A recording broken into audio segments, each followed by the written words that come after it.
Komiði sæl og verið velkomin í Atvinnupúlsinn sem þáttur atvinnulífið á Eyjafjarðarsvæðinu með sérstakri áherslu á iðnaðinn. Að þessu sinni ætlum við að huga að málmiðnaði sem rótgróin atvinnugrein á Eyjafjarðarsvæðinu.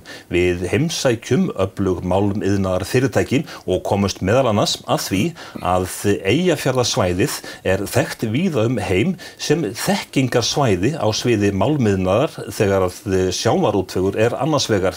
Formaður félags málmiðnamanna Akureyri fyrsti gesturinn, Jóhann Sigurðsson. Hversu margir málmiðnamenn eru á svæðinu? Já, við förum bara í gegnum stéttarfélögin sem starfa hér á svæðinu í málmiðnaðargreinunum, þá þetta hátt í 1000 manns. Þannig að það býsna mikill fjöldi, sko.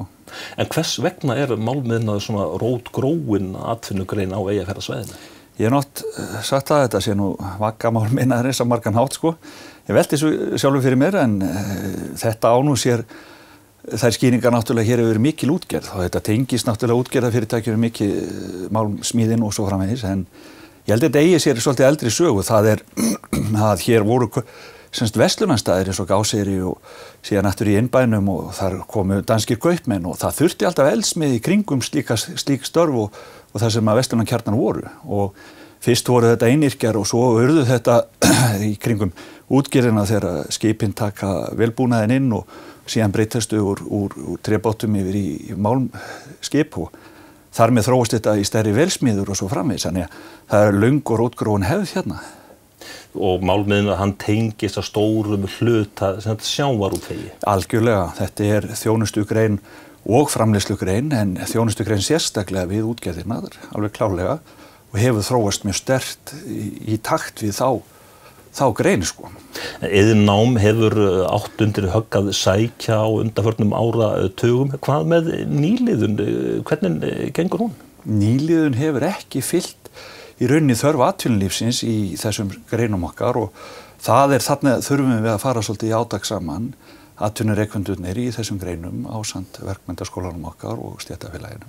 En stéttarfélagið og þá fyrirtækin hafa staðið þétt á bak við verkmenntaskólan? Já, mjög svo.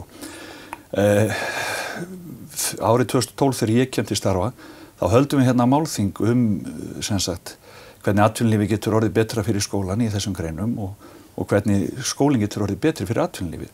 Og köllum þá endurmenntunarfyrirtækin líka til með okkur á þessum iðuna sem endurmenntunarfyrirtæki iðnaðarmanna ásamt Símey og þarna varð úr mjög gott samstarf þar sem að í rauninni kallaði eftir því og stuðningi við verkmenntaskólan því að verkmenntaskólinn hefur ekki fengið nægilegan stuðning frá stjórnvöldum og atvinnu bregst mjög vel við þörfinni með því að endurnýja meðal annars tæki og stéttarfélagið okkar hefur frá upphafi stutt verulega vel við verknámsskólana.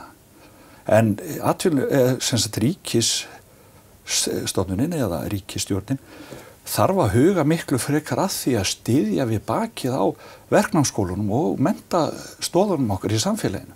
Þetta grunnstoðurnar okkar í samfélaginu. Þarna mikil þörf á að gera átak en eins og ég segi á þér að með því að halda þetta málþing þá voru stofnað fagráð hérna upp í skólanum og við höfum endurnýjað mikið tæki sem að rauninni ætti að vera á vettvangi ríkis stjórnarinnar að gera og ég vil hvetja þá til þess að hugleiða þetta því að þetta eru grunnstoðurnar.